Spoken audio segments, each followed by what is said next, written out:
3 minutes into Ariana and the Elder Codex, the game asks you to restore ancient magical tomes. It sounds like a cozy, lore-rich adventure, but the reviews are split between a delightful surprise and a disastrous experience. So, is this 2D Metroidvania actually a hidden gem? Or is it another beautiful trap from a console port that falls apart on PC? I sank a weekend into it to find out.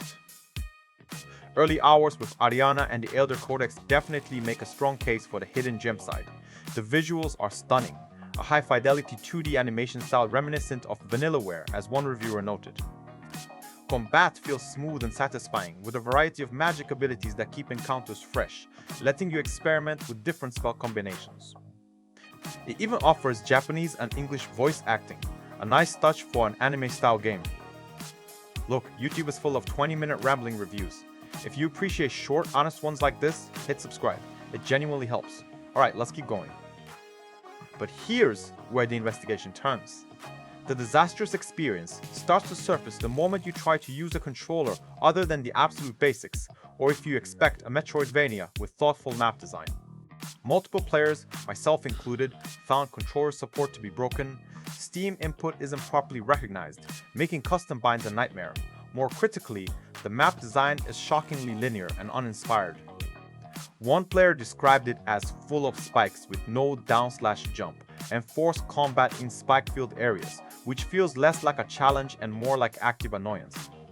The game opens all maps early, but with RPG-style stat gating, you're just looking at areas you can't possibly clear, forcing a grind.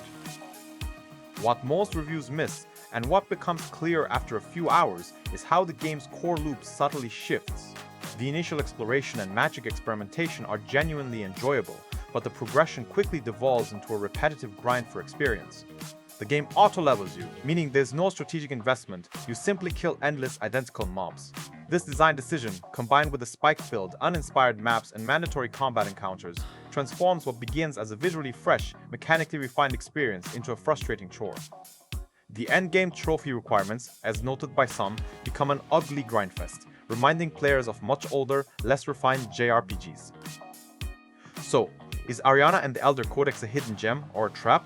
It's a bit of both, but leans heavily towards the latter for anyone expecting a true Metroidvania. However, if you're looking for deep exploration, responsive controls, or thoughtful level design, you'll steep for what it ultimately delivers. If this helped, drop a like and subscribe. See you in the next one.